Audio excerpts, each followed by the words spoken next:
नमस्कार प्यारे विद्यार्थियों। हमने अभी तक धर्मवीर भारती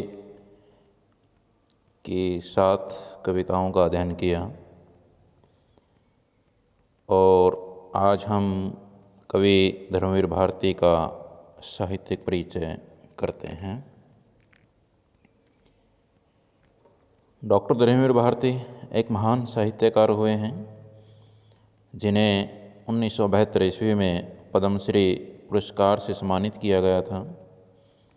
उनका एक उपन्यास गुनाहों का देवता, जो एक सदाबहार रचना मानी जाती है। सूरज का 7वां घोड़ा उनकी एक प्रसिद्ध कहानी, जिस पर श्याम बेनेगल ने इसी नाम की फिल्म बनाई। अंधा युग उनका एक प्रसिद्ध नाटक है। धर्मवीर भारती प्रयोगवादी कविता के महत्वपूर्ण कवि हुए हैं। इनका जन्म 25 दिसंबर 1926 को इलाहाबाद के अत्तरसुइया मोहल्ले में एक कायस्थ परिवार में हुआ था। उनके पिता का नाम श्री चिरंजीव लाल वर्मा और माँ का श्रीमती चंदा देवी था। बाल्यावस्था में ही इनके पिताजी का देहांत हो गया था, जिसमें के कारण इन्होंने अपने जीवन में अनेकों संघर्ष करने पड़े।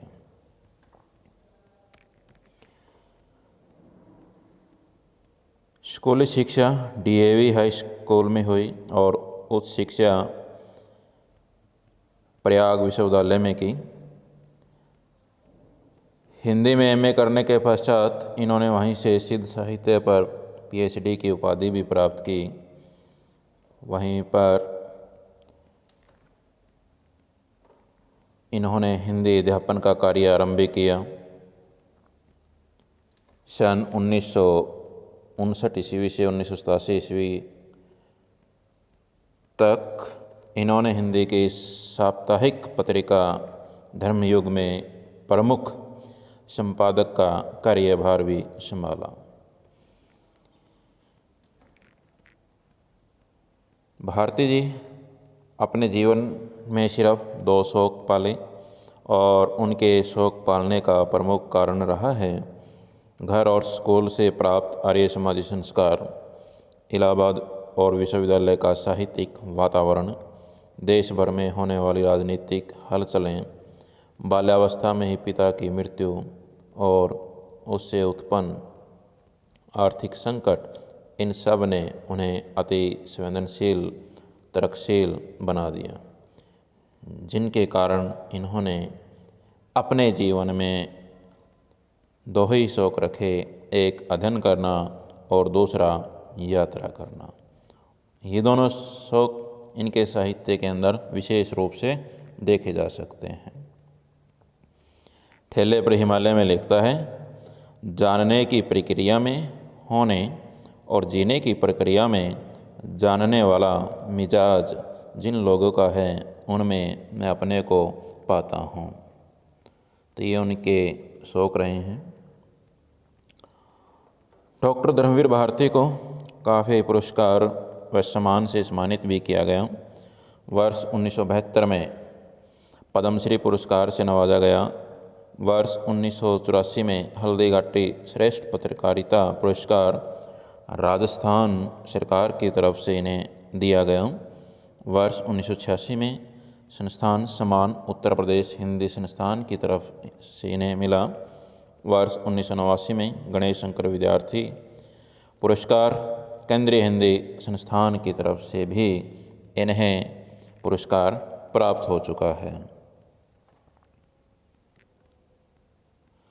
4 सितंबर 1997 ईस्वी को इस महान कवि का निधन हो गया।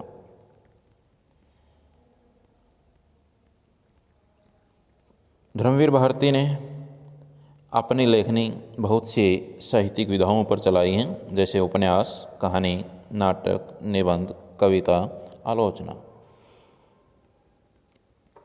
कहानी संग्रह की अगर हम बात करते हैं तो उनके प्रमुख कहानी संग्रह हैं मुर्दों का गांव, स्वर्ग और पृथ्वी, चांद और टूटे हुए लोग, बंद गली का आखिरी मकान,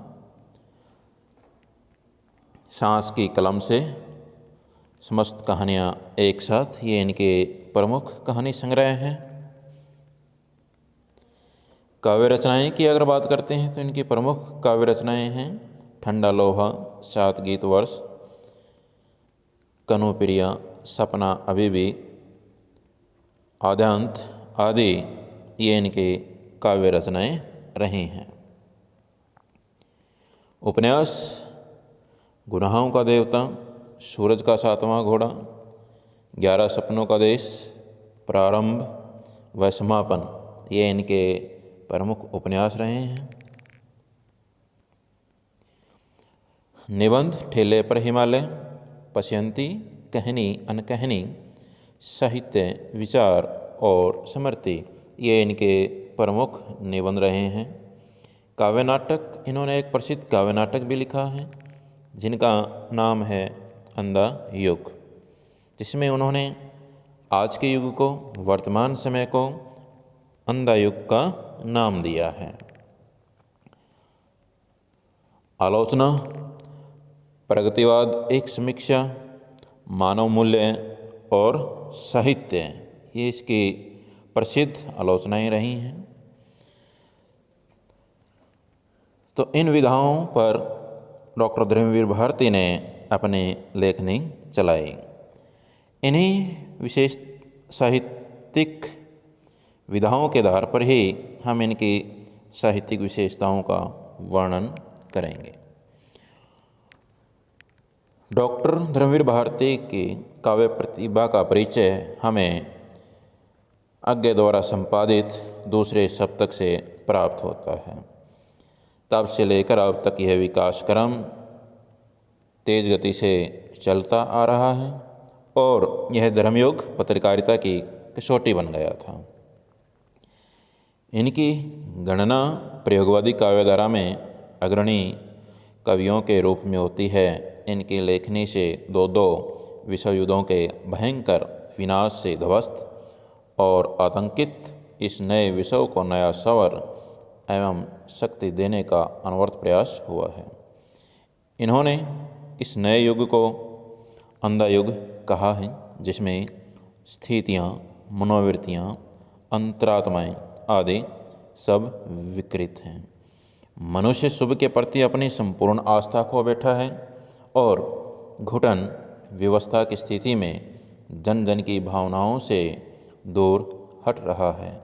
कवि ने अपनी रचनाओं के द्वारा इन भावनाओं की अभिव्यक्ति की है, जिसका हम विश्लेषण कर रहे हैं।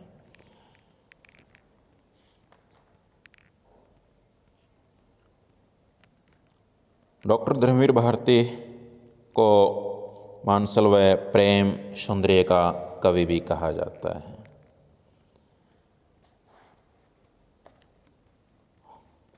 और अपनी यात्रा के प्रारंभिक मोड़ पर वे छायावादी गीतकार के रूप में अवतरित हुए, जो अगले ही मोड़ पर इनकी काव्य में मानसलता, प्रेम, रूप, यौवन एवं आनंद के दर्शन होते हैं।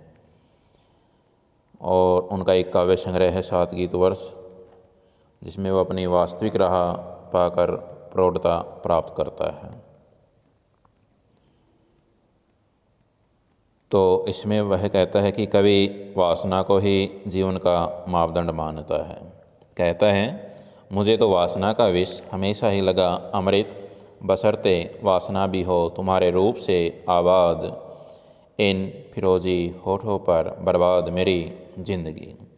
तो इन पंक्तियों से कवि धर्मवीर भारती की जो विशेषता है मानसल व प्रेम सौंदर्य, उसका रूप प्रकट होता है।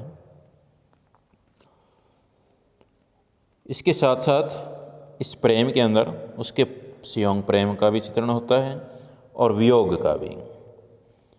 स्योंग प्रेम के अंदर तुम्हारे स्पर्श की बादल धूली कचनार नरमाई, तुम्हारे वक्ष की जादू बरी मदहोश गरमाई। जो वो अपने कनुप्रिया काव्य संग्रह है, उस काव्य संग्रह के अंदर वो प्रेम के जो दोनों रूप हैं उन दोनों रूपों का वर्णन करता है। वियोग प्रेम का वर्णन करता है, राधा के माध्यम से करता है। और उनकी कविता जो है विप्रलब्धा, उसमें कहता है अब सिर्फ मैं हूँ, यह तन है और याद है, खाली दर्पण में धुंधला सा एक प्रतिबिंब है, मुड़ मुड़ लहराता हुआ निज को दोहराता हुआ। यानी कहने का मतलब ये है, राधा अपने आप से कह रही है क्योंकि श्री कृष्ण उससे दूर चला गया है, वो वापस आया नहीं मुड़ के, तब वो यही कहती कि अब तो सिर्फ मैं बची हूँ, यह शरीर बचा है और वह यादें बची हैं जो हम पहले सियोंग में थे, एक साथ थे। लेकिन अब ये एक खाली दर्पण की तरह है जिसमें एक प्रतिबिंब अर्थात यादें ही दिखाई दे रही हैं। तो उनके मानसिक प्रेम के साथ साथ वियोग प्रेम का भी चित्रण देखने को मिलता है। प्रकृति चित्रण कवि धर्मवीर भारती ने अपने काव्य के अंदर प्रकृति का भी वर्णन किया है, क्योंकि उनकी कविता में लगभग प्रेम भावना, अहम, व्यक्तिवादिता, बौद्धिकता, निराशा, प्रकृति वर्णन एवं कुंठा के प्रधानता ही ज़्यादा रही है। लेकिन उन्होंने कहीं कहीं आशावादी स्वर में भी अपने निर्माण की गीत गाए हैं। जैसे हमने कविताएं पढ़ी थके हुए कलाकार से, फूल, मोमबत्तियाँ और सपने। तो हम जिसकी चर्चा कर रहे हैं वह यह है कि प्रकृति चित्रण। उनकी एक कविता है फागुन की शाम, उस कविता के अंदर वो प्रकृति का ही वर्णन करता है, जिसमें प्रकृति के साथ साथ उसमें पक्षियों के सौंदर्य का भी सुंदर वर्णन करता है। उसके फागुन की शाम की पहले ही पंक्तियां हैं कि घाट के रास्ते उस बसवट से एक पीली सी चिड़िया, उसका कुछ अच्छा सा नाम है, मुझे पुकारे ताना मारे, भर आए आँखड़ियाँ उन्मुन, ये फागुन की शाम है। तो इन पंक्तियों से कवि की प्रकृति चित्रण की प्रधानता है वो दिखाई देती है। कवि ने लघु और उपेक्षित मानव के प्रति अपनी उदार भावना दिखाई है। वह जो लघु मानव है उस मानव की स्थापना करना चाहता है। उन्होंने एक कविता लिखी, रथ का टूटा हुआ पहिया।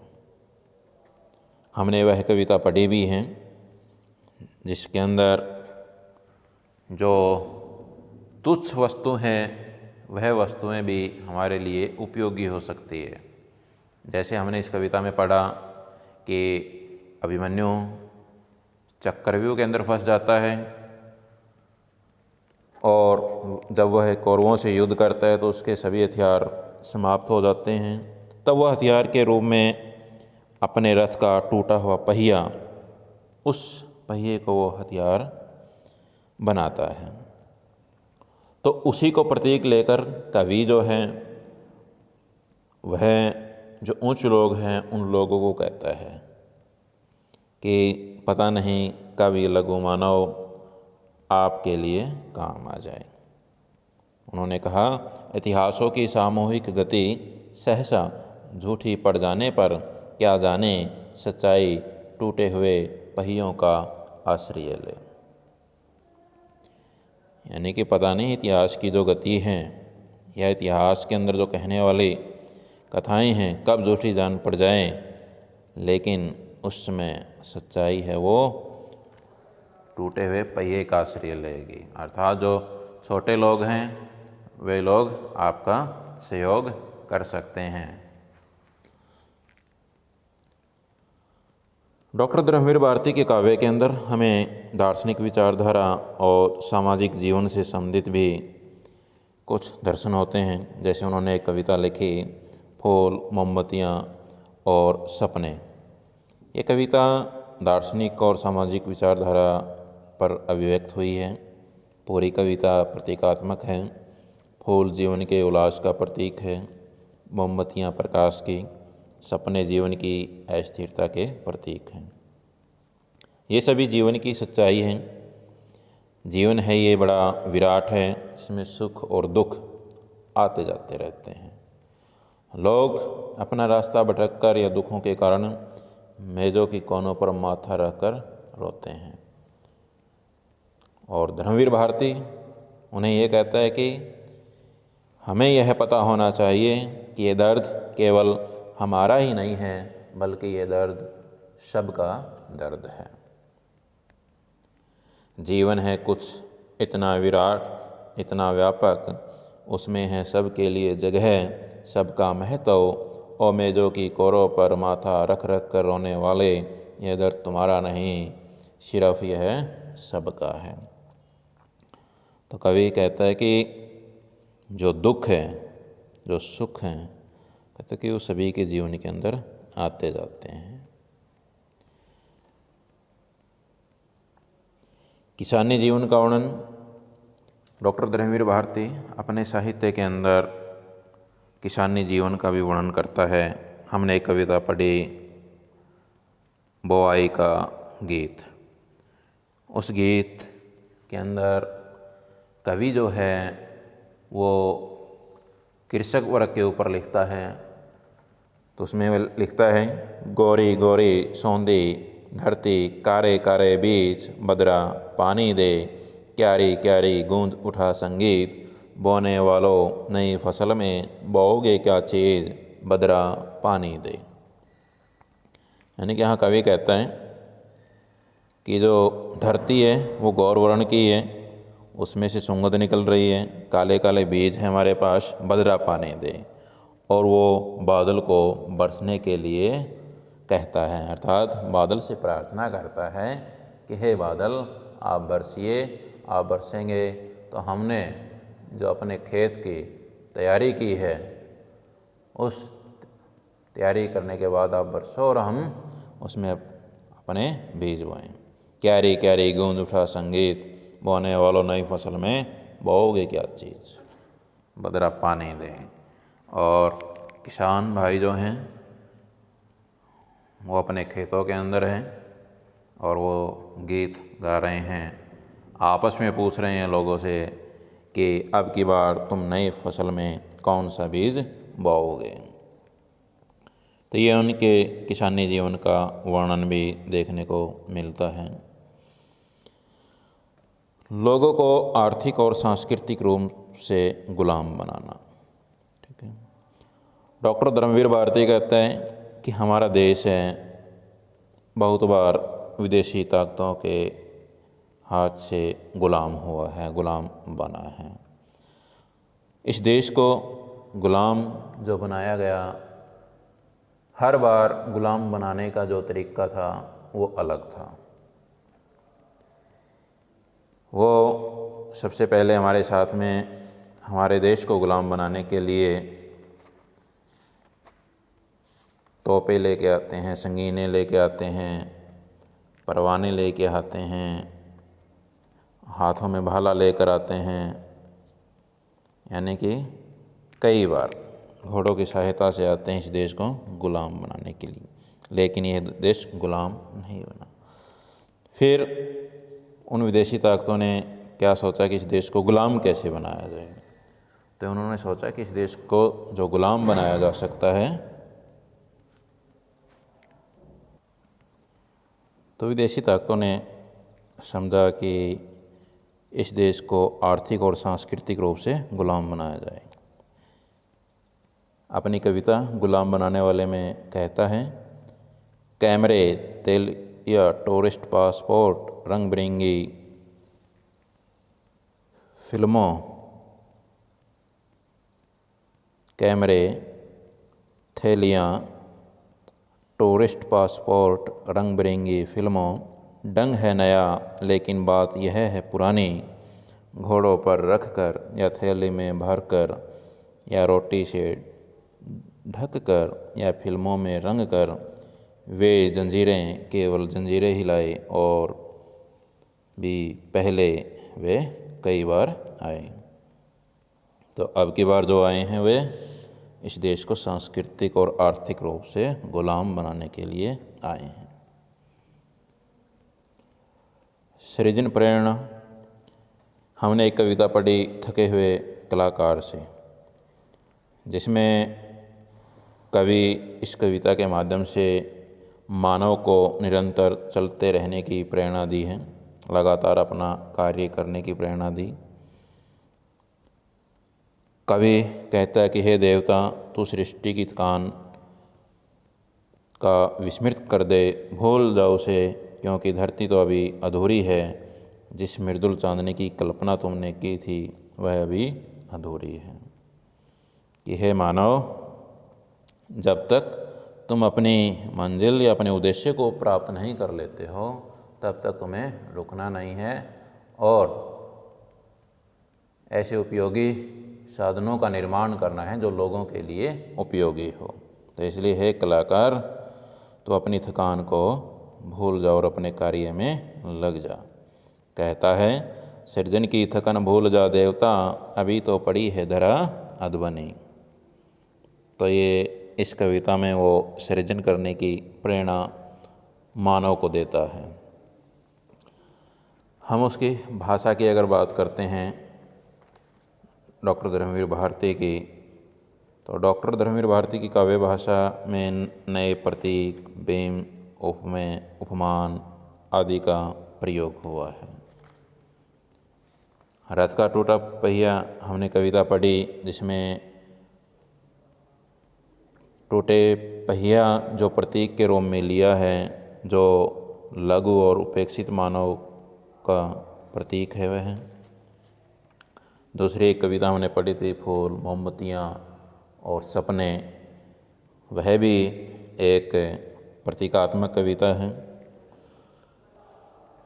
कहीं कहीं अब अपनी कविता में कवि ने देशी और विदेशी शब्दों का भी प्रयोग किया।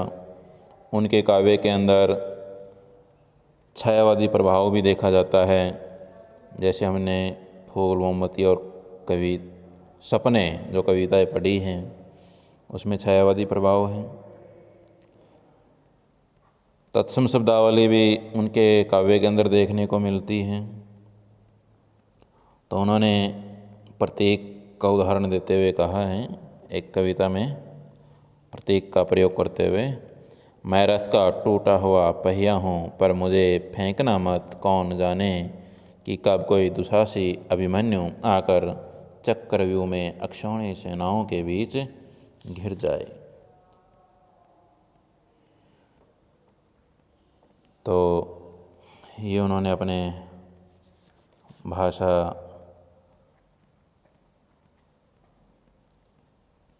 का जो रूप है, प्रतीकात्मक जो रूप है वह है ये।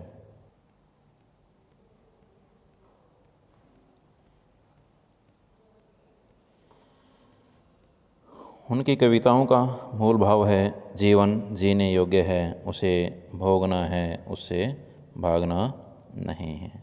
अर्थात निष्कर्ष रूप से हम यही कह सकते हैं कि उनका जो साहित्य है, काव्य है, उसमें वह यही कहता है कि जीवन जीने योग्य है, उसे भोगना है, उसे भागना नहीं है। धन्यवाद।